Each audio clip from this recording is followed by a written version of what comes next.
अल्लाह अकबर की सदा लगाने वाले मुसलमानों, अल्लाह सबसे बड़ा है। हमें बता दिया होता ये अल्लाह हमारा भी मालिक और खालिक है, मरने के बाद हमें उसके सामने जवाब देना है।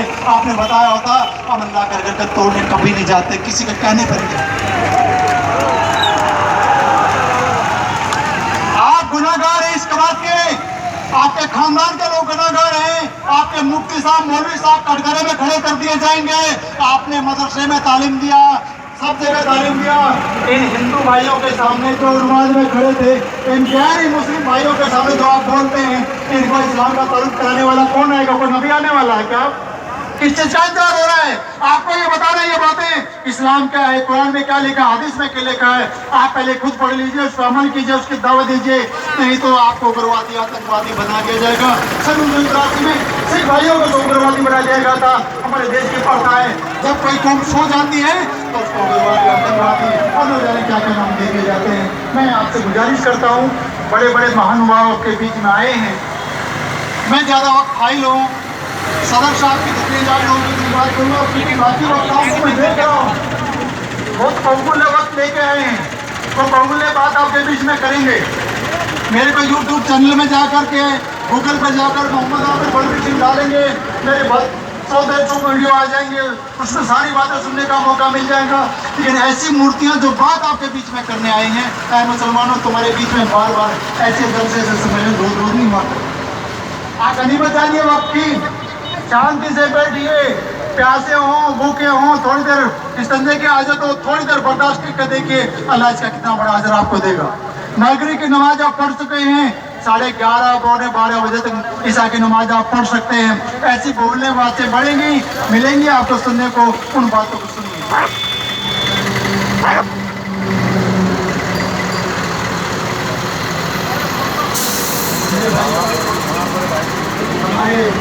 बीच में थोड़ी बहुत जो गलतफहमियाँ पाई जा रही हैं, तो मैंने नोट की कि जब मैंने इस्लाम कबूल किया, थोड़ी सी बातें हमारे स्वामी जी बैठे हैं, सबको मालूम है मुसलमान आपस में लड़ते रहते हैं, सबको मालूम पड़ गया ये बात।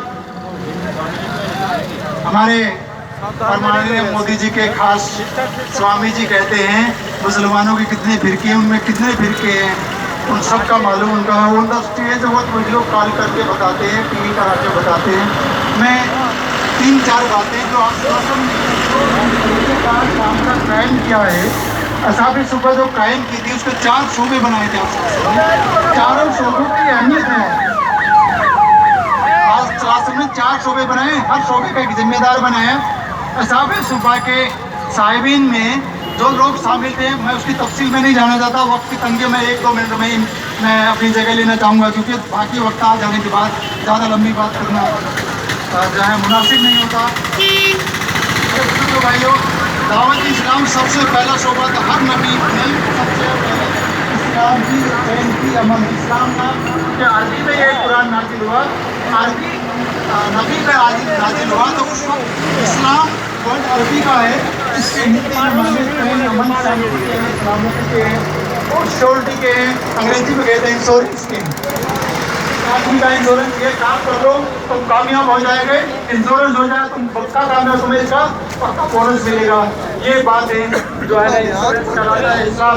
ये इसकी दावत दी गई सबसे पहले, उसके बाद लड़कों की जिन्होंने दावत को कबूल कर लिया उनकी इस्लाह का शोबा बनाया गया। उसके बाद अमल में लाया गया, और क्योंकि जब इस्लाम कबूल करता आदमी जो इस्लाह भी करता है, तो उसके दिल की जो बुराइयां होती हैं, तो रूहानी संत होते हैं, महापुरुष होते हैं, वो उनकी रूहानी बीमारियों को ठीक करने के लिए, उनके दिलों की जो बीमारियां हैं, मानों की जो गंदगियां हैं जो दिमाग में लिए फिरते हैं, उनको दूर करने के लिए हम नज़म कायम करते हैं। हर महापुरुष ने ये काम किया है। उसके बाद तालीम का काम शुरू होता है। जो हम पहले करते हैं वो बाद की चीज़ है, जो बाद की चीज़ उसको पहले लाते हैं। इसमें हम लोग एक हदीस का सुना दो, निजामुद्दीन मरकज में मेरा दायरा होता है। आप ये मत कहिए तबलीग की बात है कि बड़े देखो, जो अच्छे लोग अच्छी बात कहें उसको कह देना चाहिए। हदीस का मफहूम ये है, 3 आप फरमाया 3 जमाने सबसे बेहतर होंगे। मेरा जमाना, मेरे साहबा का जमाना सबसे ऊपर अफजल रहेगा, उसके बाद वालों में उससे कमजोर होगा, उसके बाद वाला का उससे कमजोर हो जाएगा। इस बात की तफसीर में मौलाना ने फरमाया आप दौर में दावत नंबर 1 पर थी, खानकाही निज़ाम तज़किया नफ्स नंबर 2 पे था और दावत इल्लल्लाह ये नंबर 1 पे थी। तालीम मालूम नंबर 2 पे था, तज़किया नंबर 3 पे था, दिलों की सफाई।